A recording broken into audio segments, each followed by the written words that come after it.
Shalom, je vous salue au nom de Jésus.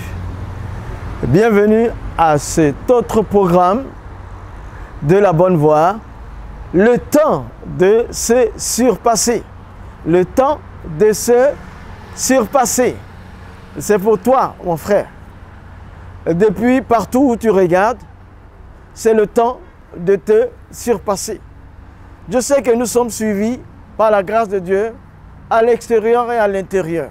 Donc partout où tu te trouves, à cette heure-ci, il y a une voix depuis Benjerville qui te dit, de la part du Seigneur, que c'est le temps de se surpasser. Nous sommes au 2e épisode.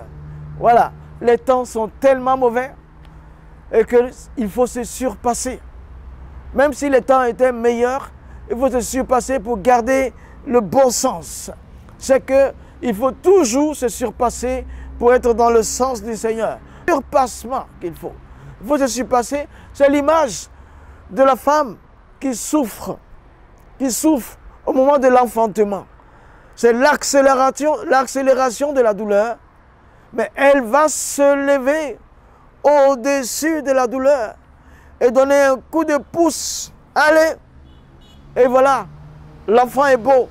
C'est comme les femmes des Hébreux en Égypte, avant même que la sage-femme arrive, elles ont accouché. Joseph s'est surpassé. Daniel, en Babylone, il s'est surpassé. Il est demeuré dans la prière. Demeuré dans la prière. Jésus s'est surpassé. Face à Satan, il a vaincu le diable. En commençant son ministère, et il a vaincu le diable. À la fin de son ministère, et là il a dit, tout est accompli. Oui, il faut terminer la course avec la foi.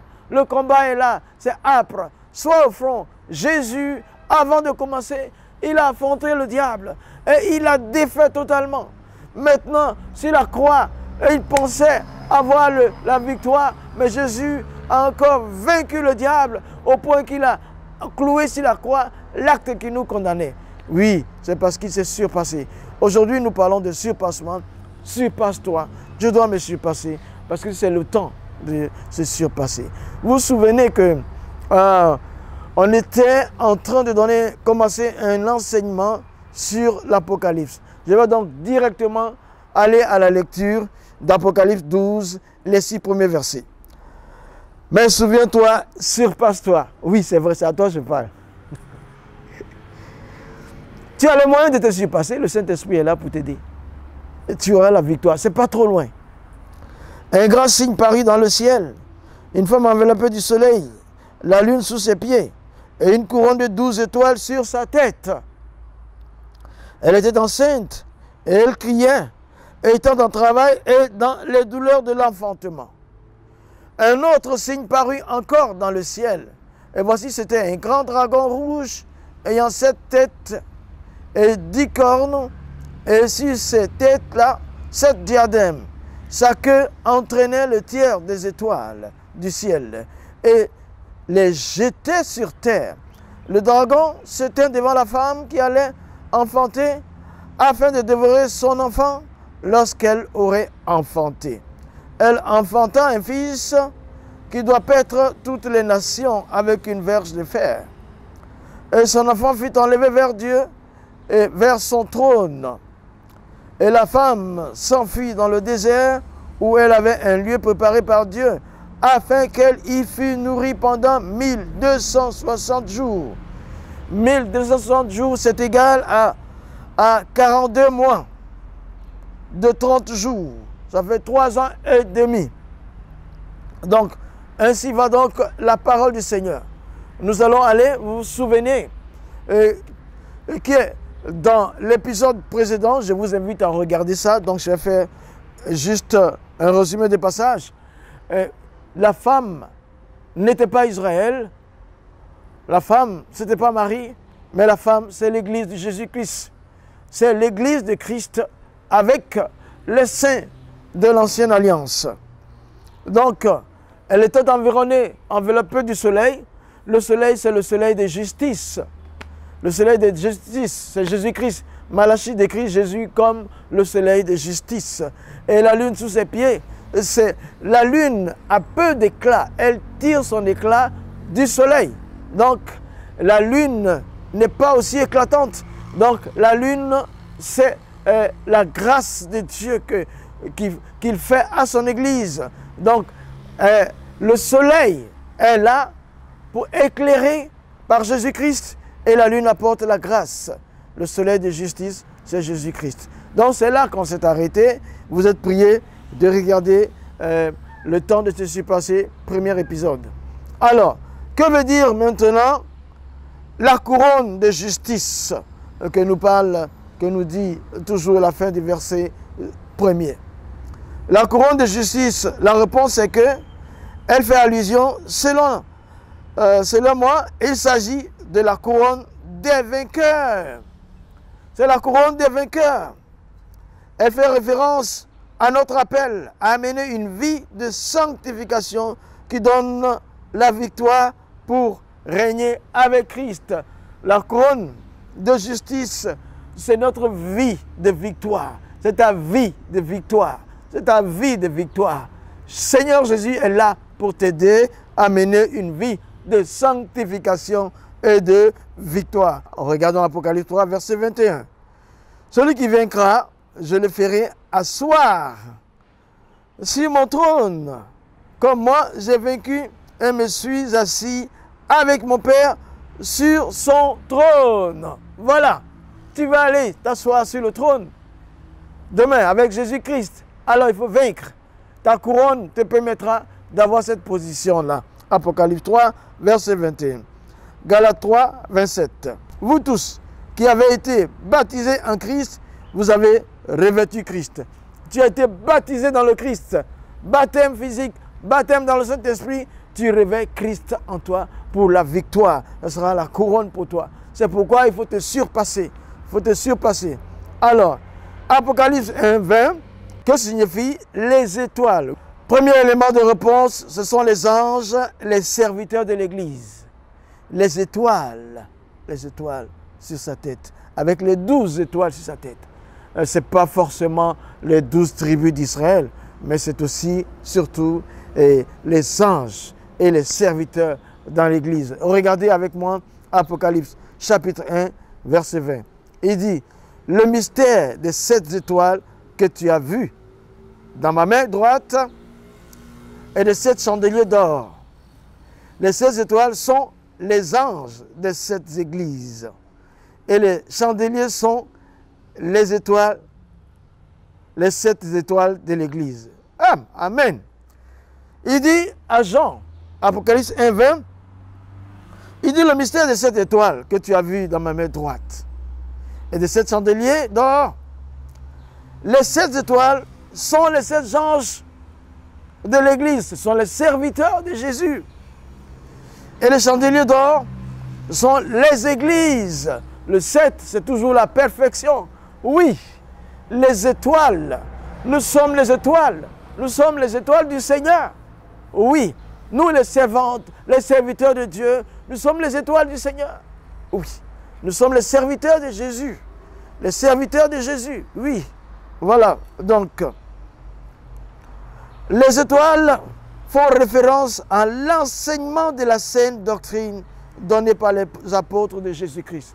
Les étoiles font référence à l'enseignement de la sainte doctrine donnée par les apôtres de Jésus-Christ. Il faut donc continuer à prêcher l'évangile comme les apôtres.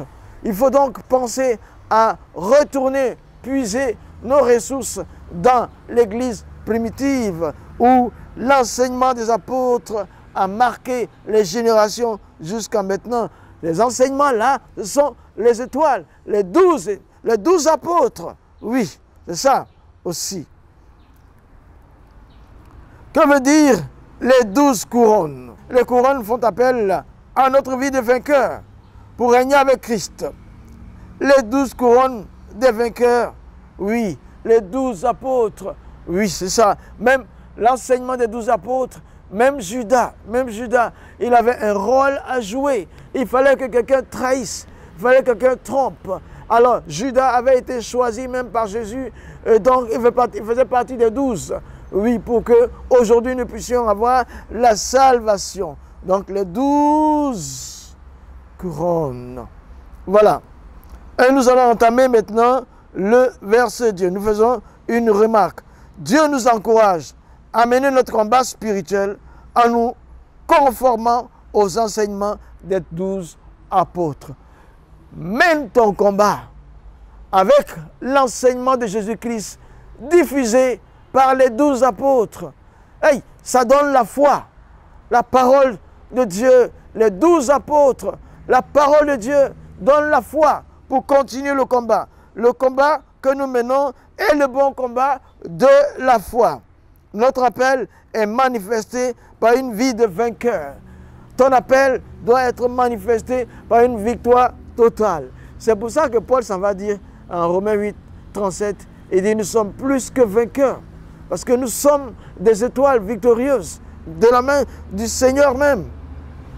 Que veut dire la femme est enceinte, en travail et criait dans les douleurs de l'enfantement. Elle va se surpasser. Oui, c'est comme une femme en travail, qui souffre en travail. Ça, l'homme de Dieu, la femme de Dieu, le serviteur qui est là, qui se met à prier, il enfantera quelque chose. Il enfantera la victoire. Prie les douleurs de l'enfantement. C'est aussi depuis les entrailles, depuis son être total, où tu pries, il n'y a pas de divagation à l'intérieur de toi. Ce que ta bouche dit, ta tête pense, ton cerveau et ton corps accompagnent dans la prière d'intercession, la prière qui apporte la victoire, qui va donner naissance à un fils, à un enfant victorieux déjà. Donc, premier élément de réponse, la douleur de l'enfantement, c'est la prière. Deuxième élément de réponse, l'Église où le peuple de Dieu crie, on travaille dans les douleurs d'enfantement pour avoir une vie de sanctification et être trouvé parfait pour le retour de notre Seigneur Jésus-Christ. Le deuxième élément, c'est que l'Église de Christ crie pour le rachat des âmes. Crie, on travaille pour une vie de sanctification. Seigneur, aide-moi à vivre dans la sanctification, sans laquelle je ne verrai pas la face de Dieu. Aide-moi à vivre dans la justice, éclairé par le Saint-Esprit, par le soleil de justice. Seigneur, fais-moi vivre les moments intenses de l'enfantement pour que des âmes soient gagnées. Oui, c'est aussi là. Il y a trop de vices et l'Église soupire. Comme une maman qui voit un fils, comme une maman qui soupire après avoir vécu la douleur d'enfantement, cherche, oui Seigneur, arrache le rachat des âmes. Oui Père, l'Église a un rôle à jouer. Le combat de l'Église est de soupirer, respirer, souffrir quand il y a un mort sans connaître Jésus, quand il y a un mort hors du cœur du Christ, quand il y a un mort dans le péché, l'Église souffre et crie, Seigneur. Les sentinelles sont là, en train de crier, oui Seigneur, le péché a atteint son comble, l'iniquité a atteint son comble, l'amour de chaque personne s'est refroidi. Oh Seigneur, produis à moi, Seigneur, la puissance d'exaucement, la puissance de restauration, la puissance d'intercession. Oui, l'Église crie pour le salut de ceux qui vivent sur cette terre. Voilà, c'est la femme en travail et qui crie. C'est l'Église qui crie. L'Église, ton Église locale doit crier à l'enfantement de plusieurs personnes du monde qui viennent, qui sortent de leurs lieux d'adoration, qui ne sont pas des lieux où on adore Christ, qu'ils sortent, que les liens soient brisés de tout fétichisme, que les liens soient brisés de toute religiosité, que les liens soient anéantis de la débauche. Oui, Père, merci que ton Église locale en souffre. Souffrons chaque fois qu'il y a un mort. Laissons-nous interpeller. Un mort sans Christ, c'est l'enfer encore. Voilà donc la femme étant en travail, verset 2, et dans les douleurs de l'enfantement. Ah, merci Seigneur, Dieu Tout-Puissant. Permets que nous soyons au front du combat. Surpasse-toi. Surpasse-toi pour dépeupler l'enfer. Surpasse-toi. Surpasse-toi. Surpassons-nous. Maintenant, nous allons atteindre le 3e verset. Un grand signe parut. Un grand signe parut. Encore dans le ciel. Et voici, c'était un grand dragon rouge, ayant 7 têtes et 10 cornes. Et sur les 7 têtes, 7 diadèmes. Le verset 3 maintenant. Verset 3. Un grand signe parut. Le signe était grand. La révélation de Jésus-Christ à Jean montre un grand signe. Un dragon rouge ayant 7 têtes et 10 cornes. Attends, pas joli à voir. 7 têtes et 10 cornes. Jean a cette révélation-là. Parce que Dieu veut nous parler. C'est quoi les 7 têtes? C'est ça, voyez-vous? C'est ce que nous allons découvrir. Un signe paraît encore, et voici un grand dragon rouge ayant 7 têtes et 10 cornes. Voici. Les cornes d'abord représentent la force et la puissance. Et les 10 cornes représentent les royaumes fédérés qui dans les derniers temps se soumettront à l'Antéchrist et qui recevra lui-même sa puissance du dragon. Voilà, les cornes, c'est la puissance de l'ennemi. Les 7 têtes, c'est la domination qui vient de la tête. Et les 10 cornes, les cornes sont la puissance. La puissance des 10 nations qui vont se mettre à la disposition de l'Antichrist. Les 7 têtes suggèrent aussi qu'il est le maître des 7 empires mondiaux suivants. L'Égypte, la Syrie, Babylone, l'empire médo-perse, la Grèce, Rome et l'empire de la bête, c'est-à-dire l'empire de l'Antichrist qui prendra le pouvoir après l'enlèvement de l'Église. Voilà. C'est 7. 7, c'est le chiffre de la perfection. Mais ça veut dire aussi, quand c'est la bête qui développe ces 7 puissances-là, ça veut dire le mal dans la perfection. Il est doté d'un pouvoir pour faire le mal. Le mal, quand on regarde, on dit c'est le mal même. Ça ne peut pas dépasser le mal. C'est pourquoi les chiffres sont 7, opposés à la perfection divine, où tout est bon. C'est pour ça qu'il faut se surpasser pour rester dans la droite ligne du Seigneur Jésus-Christ. Parce que si nous ne sommes pas avec le Seigneur, nous serons, que Dieu nous garde, que Dieu nous garde. Je n'ose pas dire, tu seras toujours avec le Seigneur. Tu dois te surpasser pour suivre la saine doctrine. Voilà.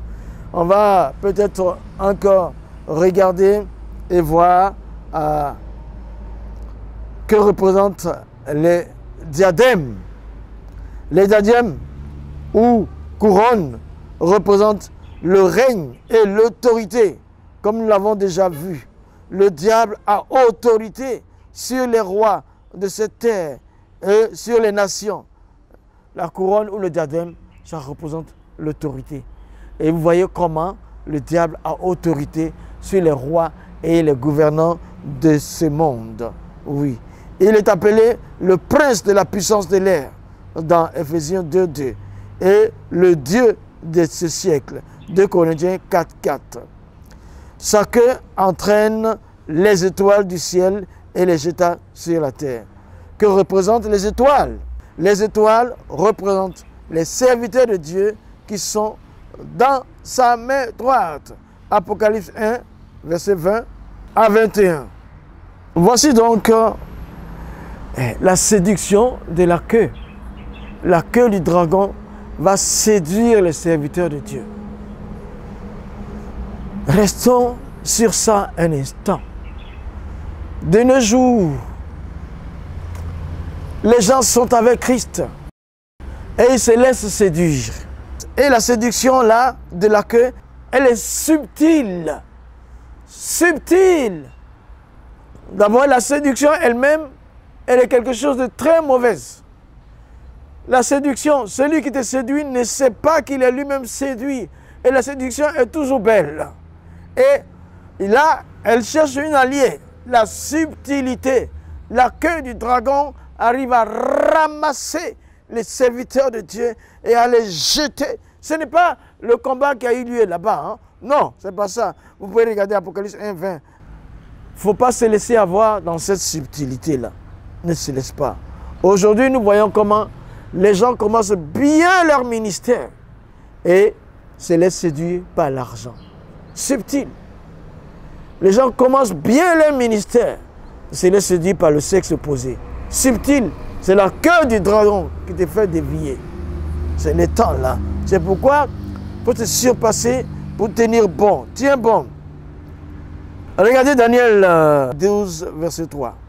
Le messager de Dieu dit à Daniel, ceux qui auront été intelligents brilleront comme la splendeur du ciel. Et ceux qui auront été enseignés, la justice à la multitude brilleront comme les étoiles à toujours et à perpétuité. Tu vois, il faut donc briller en partageant la justice de Dieu. Sinon, on se fait séduire. On se fait séduire. Les serviteurs de Dieu, les servantes, enseignons la sainte doctrine au peuple, à la multitude.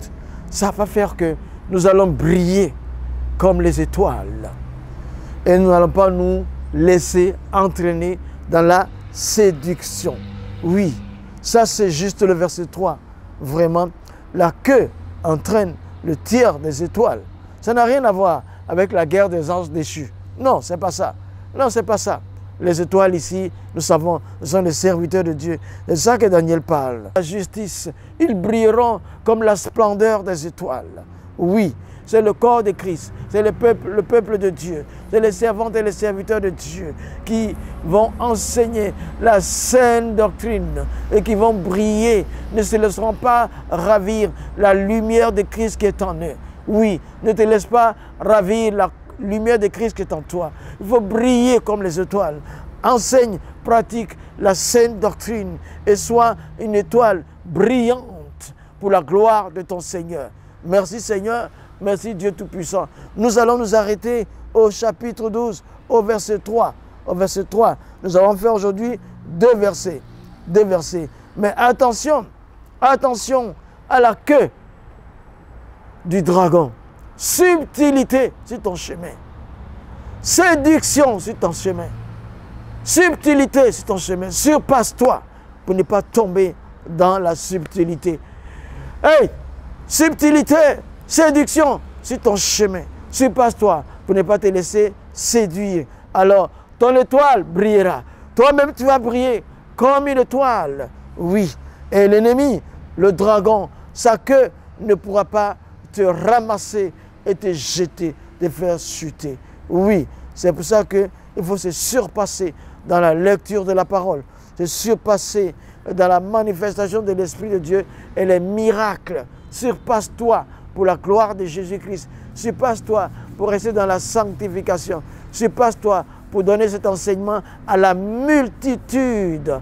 Alors tu vas briller, briller, briller, comme dit Daniel dans ce passage. Alors aujourd'hui, on s'arrête à ce point-là pour dire que c'était le temps de se surpasser. Deuxième partie, nous avons rendez-vous le mois prochain. Alors je parle à toi et je dis, toi aussi qui as eu l'occasion d'écouter ce message, il est bien possible que tu ne connaisses pas Jésus. C'est vrai que c'est pour l'édification du corps de Christ.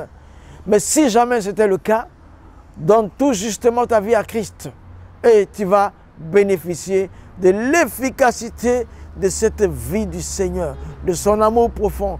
Mais garde-toi en tant qu'Église, garde-toi mon frère, ma soeur, garde-toi contre la queue du dragon qui est la subtilité qui peut détruire ton ministère, la subtilité qui peut détruire ta vie spirituelle et même ta vie normale. Alors c'est lui qu'il faut prêcher. C'est lui qu'il faut prêcher à la multitude, pas ton message à toi. Parle ton message, parle le message, la doctrine de ta communauté. Mais c'est le message, la bonne nouvelle de Christ qu'il faut prêcher, qu'il faut enseigner à la multitude. Jésus annonçait l'évangile de Dieu. Marc chapitre 1. Oui, c'est ça qu'il faut. Enseignons la saine doctrine qu'a laissé Jésus aux apôtres qui nous a transmis. Que le Seigneur te bénisse, toi et toute ta famille. Que vous soyez à la gloire de notre Dieu. Multiplie tes bénédictions. Avance, surpasse-toi, surpasse-toi, surpasse-toi, surpasse-toi. Tu peux encore te surpasser. C'est le temps d'être surpassé par la bonne nouvelle, par l'onction de Dieu. Seule l'onction de Dieu doit te surpasser pour te précéder, pour t'annoncer, pour te fortifier. L'onction de Dieu te précédera, te surpassera pour aller parce que tu t'es surpassé sur les hommes. Donc Dieu, son onction, va se surpasser sur toi pour te précéder vers la victoire. Surpassons-nous, c'est le temps de se surpasser. Shalom, rendez-vous au mois prochain. Que Dieu vous bénisse abondamment. Amen.